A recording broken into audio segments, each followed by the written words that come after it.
So I want to wrap a little bit. This video will be off the cuff, so we'll see what happens. But I want to wrap a little bit. I'm very, very sad to see what's happening to my country.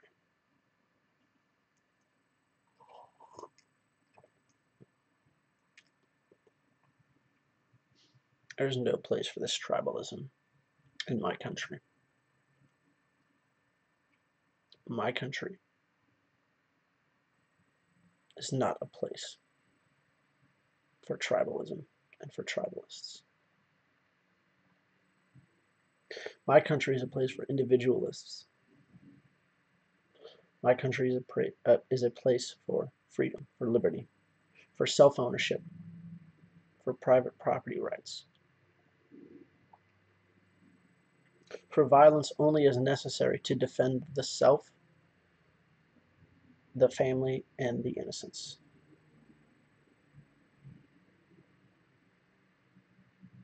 Not to harm other people.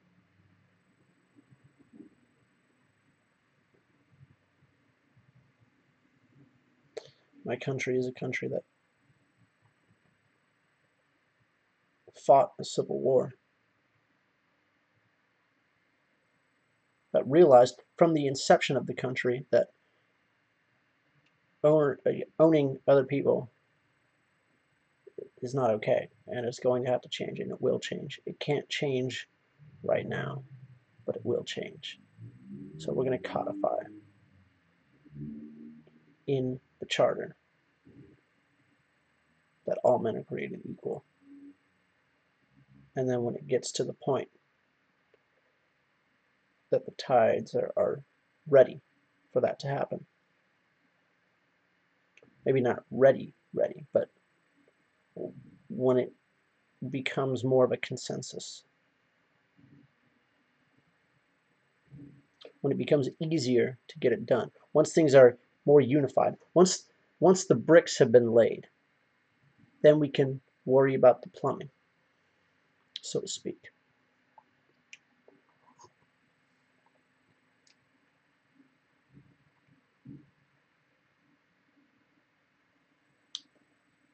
My country is a country that values speech and thought, however repugnant and disgusting it might be. My country is a country that says you can say whatever you want, but don't incite violence. Don't overtly attempt to influence other people to violence and to topple the system. Say whatever you want, peaceably assemble, don't throw rocks, don't run people over, don't throw piss and shit at people, don't rape people, don't murder people. My country is a country that rejects fascism, rejects socialism, rejects all forms of authoritarianism, looks to enlightenment, liberal thinking, and says individual over collectivist, person over tribe. My country is a country where we sit down and we talk to people. We sit down and talk to an individual to determine what the individual believes.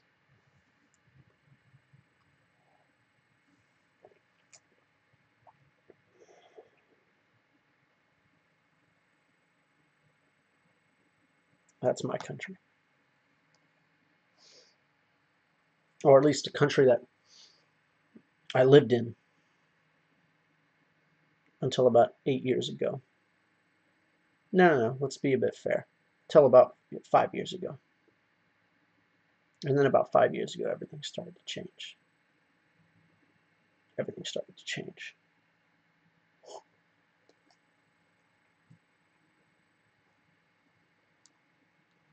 Suddenly, if you're a straight white male, you're a racist, you're a rapist, nothing you say has any validity.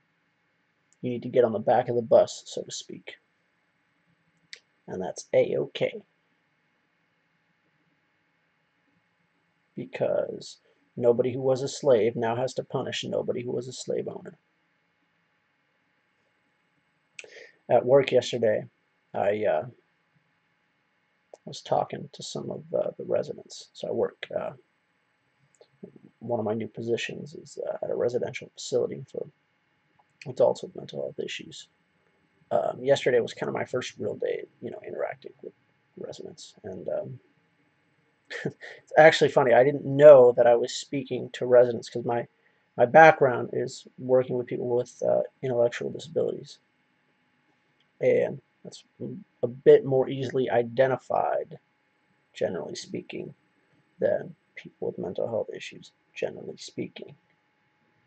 And just due to my own background of being more able to identify, resident versus staff, um, and I guess just due to their demeanor for whatever reason, it just this is really funny, and this goes to a cultural, sort of thing. My culture, my tribe, if you like, was people with intellectual disabilities, where you can clearly tell that okay, they have an intellectual disability, and there's the distinction. People with mental health, with mental illnesses, you can't always tell.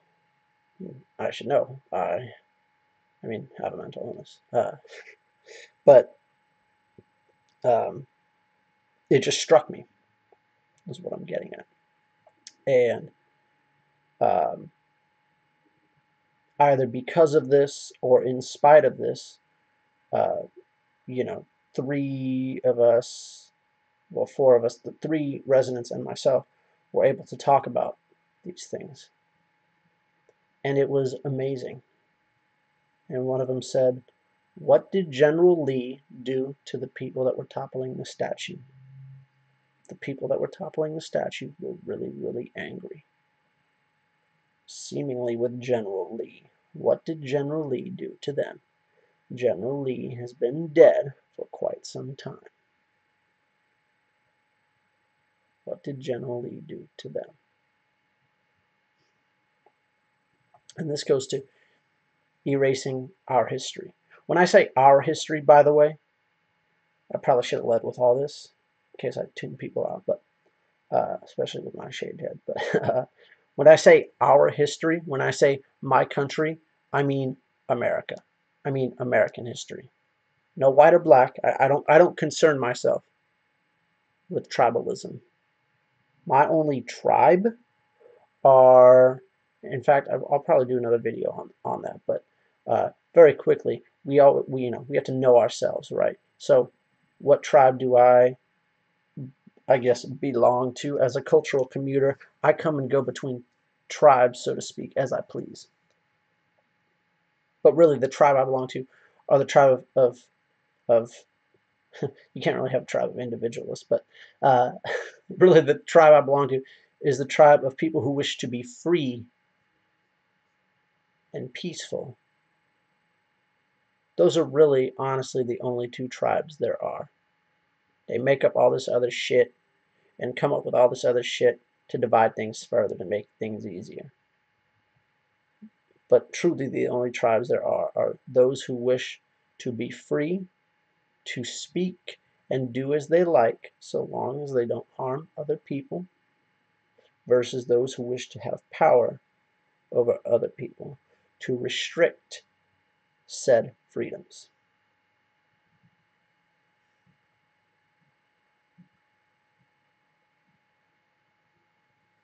I'm sorry, I'm kind of jumping all over the place. Did have a little bit of bourbon just then. Uh, uh, it's alarming to me that we are reverting to such tribalism. That has no place here in my country, has no place here in America, has no place in the 21st century. We're civilized human beings. We don't live in grass huts anymore. We don't live among the tigers anymore. There's no need for tribalism. What am I defining as tribalism? I'm defining it as, I'll go into this at length in another video, but tribalism is just that it's a ferocious, what's the word? Faith, I guess, loyalty to one's tribe, to the exclusion of everything else, all facts, logic, reason, emotion.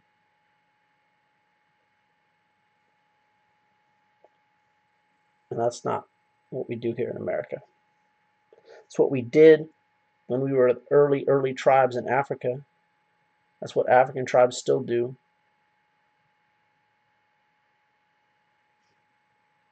That's why they're preparing for white genocide over there.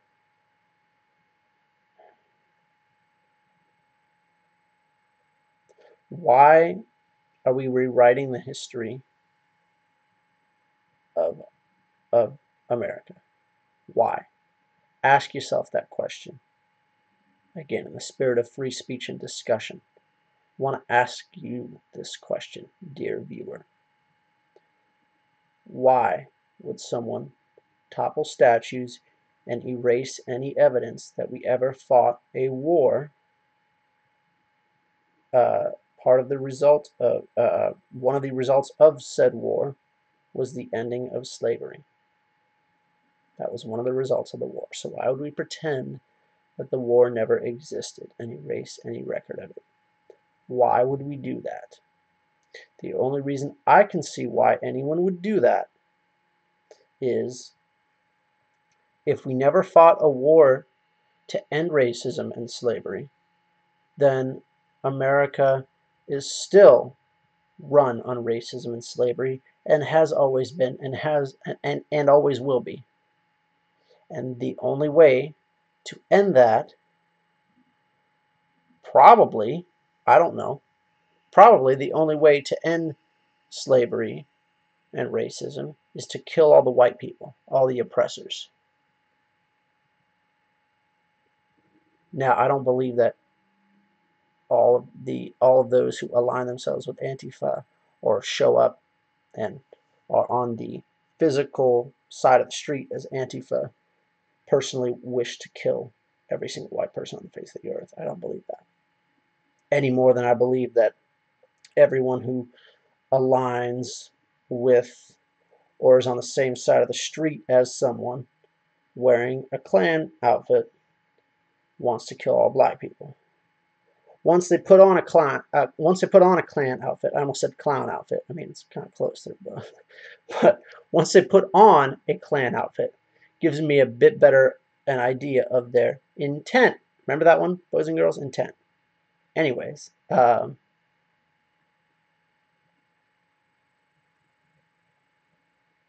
to me,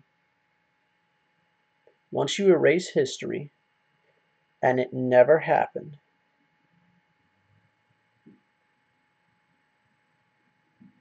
if I can delve into a very, very personal example here. So 7 years ago, I was diagnosed with mental illness. I promise this will go very quickly. And at that time, I had said I would never, ever, ever harm myself. I'm not sure. I mean, I definitely didn't sign a piece of paper, but that was just to myself. I said I'm not going to harm myself. And then 2 years ago, I did harm myself. And then most recently, in this past year, I also harmed myself. Now, if I were to pretend that I never harmed myself, ever, what good does that do me? I'm lying to myself, pretending it never happened, misrepresenting myself, excuse me, posturing myself as someone who never harmed himself, and therefore I'm in a position to act as an elitist against people who have harmed themselves.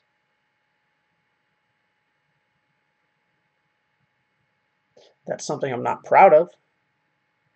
It's a part of my personal history that I really wish it hadn't happened, but I'm better for it. And I'm better because I am still fucking here.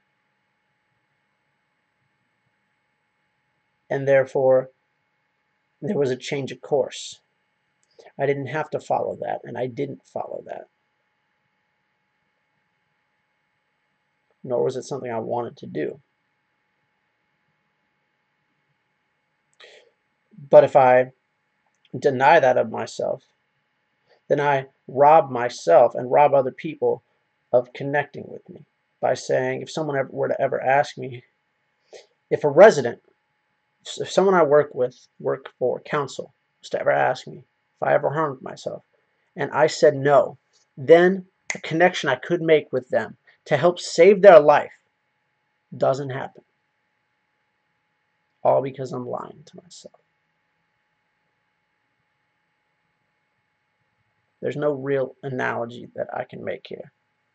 What I'm saying is, why erase your history? Why deny your history? What good does it do you? Do you feel any better about yourself?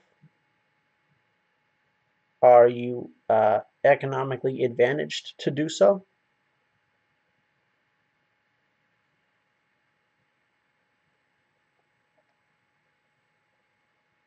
So with everything, always ask, why would someone do that? In this case, why would someone want to erase evidence that we ended slavery, that we ended state-sanctioned slavery? And by the way, they want to do this with the approval of the state, with the force of the state. And I can get into that in another video once I have the damn time. I work 4 jobs, so my videos aren't, you know. Anyways.